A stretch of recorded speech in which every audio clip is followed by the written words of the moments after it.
Pertanggal 13 November 2023, kondisi terkini di wilayah konflik Gaza masih belum mengalami tanda-tanda perdamaian. Presiden Jokowi bersama-sama dengan delegasi dari negara sahabat lainnya hadir dalam konferensi tingkat tinggi Organisasi Kerjasama Islam di Riyadh atau KTT OKI. Pertemuan multilateral itu mengusulkan pentingnya gencatan senjata di Gaza dan pemberhentian serangan militer terhadap fasilitas publik, utamanya rumah sakit. Menanggapi seruan tersebut, Perdana Menteri Israel yang bernama Benjamin Netanyahu masih bertahan dengan pendiriannya. Menurutnya, gencatan senjata dengan Hamas berarti menyerah. Alih-alih mengurangi tekanan militernya, PM Netanyahu justru menawarkan opsi gencatan senjata hanya selama 4 jam setiap harinya. Jeda ini akan memberikan waktu tambahan bagi distribusi bantuan kemanusiaan. Jeda ini juga memungkinkan warga sipil untuk mengevakuasi diri ke zona aman di wilayah utara Gaza. Kok malah jadi gini sih? Pada intinya, PM Netanyahu menolak gencatan senjata tanpa pembebasan lebih dari 200 sandera yang ditahan oleh Hamas di Gaza. Selanjutnya, bagi penduduk yang berpaspor asing, kemudahan evakuasi didapat setelah perbatasan wilayah Rafah di selatan Gaza akhirnya kembali dibuka oleh pemerintah Mesir. Memang sih, dukungan dari negara-negara lain terkesan setengah hati dan kurang total. Namun di sisi lain, peliknya konflik tidak berkesudahan ini membuat pengelompokan negara-negara di PBB, baik yang mendukung agresi Israel ataupun menentangnya, semakin mengerucut ke salah satu pihak loh. Semakin rumit situasinya, semakin seru untuk dibahas nih. Yuk upgrade pengetahuan kamu di @now, @knowledge.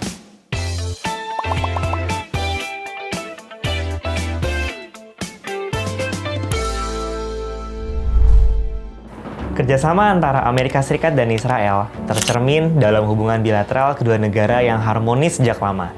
Amerika Serikat dikenal sebagai negara pertama yang mendukung kemerdekaan Israel di tahun 1948.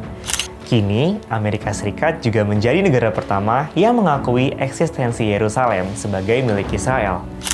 Pengakuan ini ditujukan dengan memindahkan kedutaan Amerika Serikat dari Tel Aviv ke kota Yerusalem di tahun 2018. Dari sini sudah terbayangkan bagaimana sikap politik luar negeri Amerika Serikat terhadap Israel dalam konflik Palestina ini. Di balik dukungan solid Amerika Serikat ini, dapat kita simpulkan motif-motif terselubung mereka ke dalam sebab-sebab utama dan sebab-sebab lain yang sifatnya sebagai pelengkap.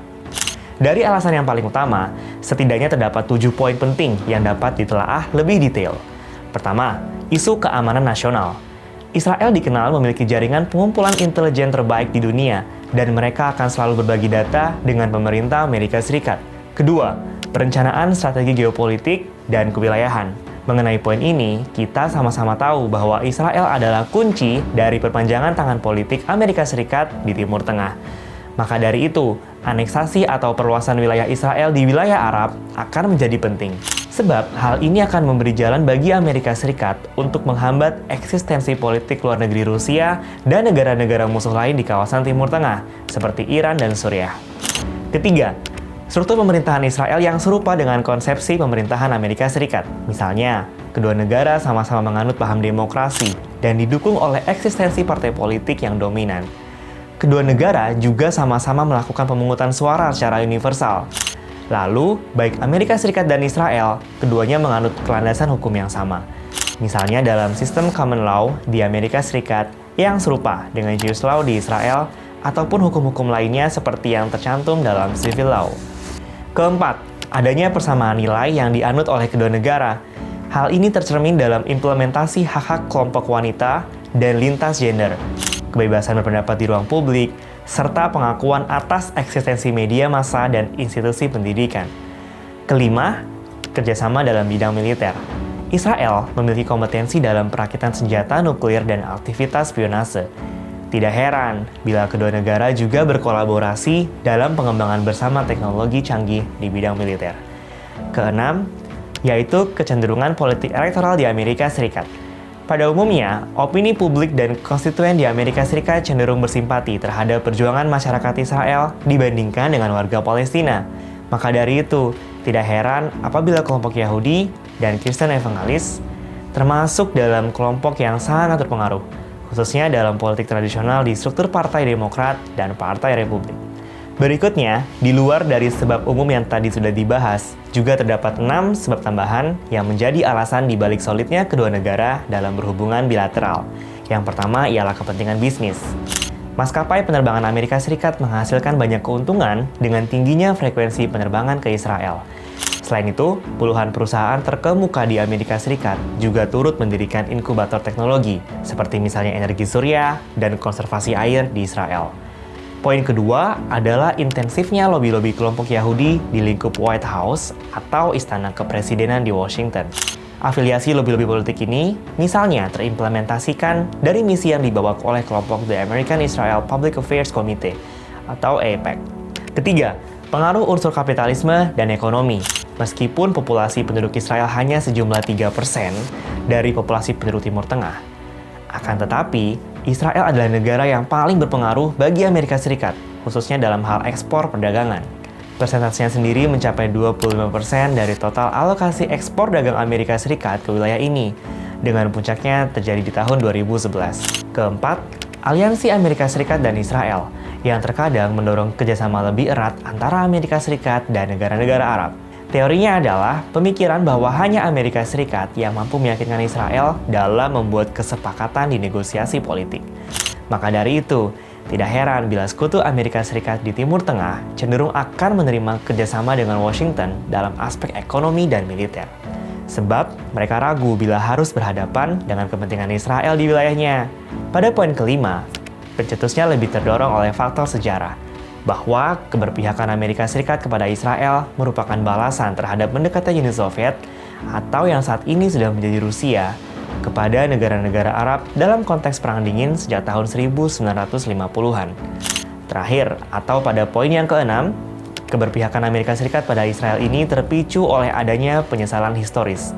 Dalam hal ini, Amerika Serikat merasa bahwa mereka seharusnya dapat menghentikan atau setidaknya menghambat peristiwa Holocaust selama Perang Dunia Kedua. Tidak heran kan, jika aksi diamnya Amerika Serikat saat itu membuat kini mereka menaruh simpati lebih atas perjuangan kelompok bangsa Yahudi. Dalam perkembangan konflik militer di Gaza, ternyata disinyalir juga akan menjadi titik awal dari meletusnya Perang Dunia Ketiga. Sebelumnya, banyak pihak memprediksi bahwa Perang Dunia Ketiga akan bermula dari agresi militer Rusia ke wilayah Ukraina di 1 tahun terakhir ini. Namun, Femi Fani-Kayode, mantan Menteri Kebudayaan dan Pariwisata Nigeria, justru meyakini bahwa konflik di Gaza ini akan menjadi pintu gerbang dari bermulanya Perang Dunia Ketiga. Ia menyampaikan analisisnya terkait situasi global pasca pecahnya konflik Israel-Palestina akhir pekan lalu. Pernyataan ini dikutip dari wawancara Femi dengan media televisi lokal Nigeria, Aris News. Femi membahas bahwa ada beberapa tanda yang bisa mengarah pada konstelasi Perang Dunia Ketiga. Nah, berikut poin-poin analisis dari Femi Fani-Kayode yang terangkum ke dalam 7 plot berbeda. Plot yang pertama, kelompok Hamas Palestina menyerang Israel hingga menewaskan ribuan warga sipil Israel. Kemudian Israel menyatakan perang terhadap Hamas Palestina, lalu menduduki Gaza, serta membunuh ribuan milisi Hamas dan wanita serta anak-anak Palestina yang tidak bersalah. Nah, di skenario yang pertama ini, saat ini masih gencar berlangsung. Plot yang kedua, Hizbullah dan para mujahid Islam akan menembakkan roket ke Israel sebagai bentuk solidaritas dengan Hamas. Berikutnya, mengulang peristiwa Perang Lebanon di tahun 2006, Israel akan menghancurkan serangan balasan ke Hizbullah dan melakukan agresi militer darat ke Lebanon Selatan. Plot yang ketiga, Israel akan melancarkan serangan udara terhadap Iran. Hal ini sangat mungkin terjadi karena Iran dituding memberikan 70% dana dan senjata mematikan kepada kelompok Hamas Palestina.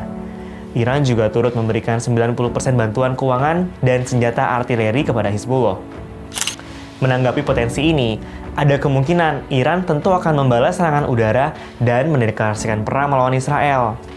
Plot yang keempat, dunia Arab akan mendeklarasikan intifada atau perang total melawan Israel dan menyatakan perang terhadap sekutu-sekutunya. Dalam hal ini, termasuk di dalamnya perang melawan Amerika Serikat, Uni Eropa, Inggris, Australia, Kanada, dan India. Selanjutnya, negara-negara blok timur yang sempat berjaya di konflik Perang Dingin seperti Rusia, Tiongkok, dan Korea Utara tentu akan bergabung bersama Turki, Pakistan, Afghanistan, dan dunia Arab. Mereka akan berjuang bersama dalam mendukung perjuangan kelompok Hamas, Hizbullah, Palestina, dan Iran. Plot yang kelima, keterlibatan NATO dalam afiliasi militer dengan Ukraina. Hal ini seiring dengan memburuknya krisis di Ukraina setelah Rusia berhasil menghancurkan pasukan militer setempat dan mengambil alih lebih banyak wilayah. Atas dasar ini, NATO akhirnya terlibat dalam konflik di Ukraina dan wilayah Eropa terjerumus ke dalam perang total dengan penggunaan senjata nuklir taktis. Plot yang keenam, Tiongkok, Iran, Korea Utara, dan dunia Arab akan cenderung berpihak kepada Rusia. Sementara Amerika Serikat, NATO, Uni Eropa, Inggris, Kanada, Australia, dan sekutu lainnya di Asia akan cenderung berpihak pada Ukraina. Dalam perkembangannya, bukan tidak mungkin Tiongkok akan menginvasi dan menduduki wilayah Taiwan. Tiongkok tentu memanfaatkan ancaman dan klaim sepihak mereka atas pulau tersebut, serta demi menegakkan kekuasaannya di Laut Cina Selatan. Plot yang ketujuh atau yang terakhir, Amerika Serikat akan merespon tegas atas kekacauan yang terjadi di muka bumi ini. Pengiriman 2 kapal induknya untuk merapat ke Timur Tengah atau Laut Mediterania tentu sangat membantu sekutu utamanya, Israel, yang saat ini sedang berperang melawan Hamas. Apabila plot ini berlanjut, maka dunia akan ditentukan oleh bagaimana sikap Amerika Serikat. Apakah mereka akan bersikap agresif seperti yang ditujukan saat Perang Dunia Kedua di tahun 1945, atau justru sebaliknya, mereka dapat menahan diri dan mengarahkan konflik ini ke arah yang lebih kompromistis melalui jalur-jalur diplomasi? Menurut analisis versi Sobat SN sendiri bagaimana? Dunia saat ini sedang tidak baik-baik saja. Kepentingan politik luar negeri di banyak negara saat ini tertuju pada tanggapan dan dukungan terhadap salah satu pihak yang bertikai dalam konflik tak berkesudahan di Gaza. Namun, apakah gerakan diplomasi multilateral ini atau bahkan siasat politik melalui hubungan diplomasi bilateral saja sudah cukup? Belum satunya suara dunia dalam menanggapi penyelesaian konflik Israel dan Palestina membuat cukup banyak terjadi kegaduhan di tengah-tengah masyarakat. Akibatnya, pemboikotan produk Israel yang saat ini sudah diresmikan melalui fatwa MUI atau Majelis Ulama Indonesia mulai masif dilakukan. Semoga saja gerakan pemboikotan ini tidak menimbulkan dampak ekonomi signifikan bagi pekerja setempat di Indonesia. Apalagi masalah-masalah bangsa lainnya seperti isu lingkungan, lapangan pekerjaan, atau sektor perdagangan dan investasi masih menjadi pekerjaan rumah yang belum ada habis-habisnya di Indonesia. Perjalanan konflik Palestina dan Israel ini berpotensi akan semakin melebar. Tentunya dengan melibatkan motif lebih spesifik dari setiap negara dan kerumitan politik yang lebih dalam. Semoga saja ada kabar baik dari penyelesaian konflik ini. Nah, gimana Sobat SN? Rasa penasaran kamu sudah terjawab? Jangan lupa follow semua media sosial @sn.id. Sampai jumpa di topik-topik menarik berikutnya. Salam pintar!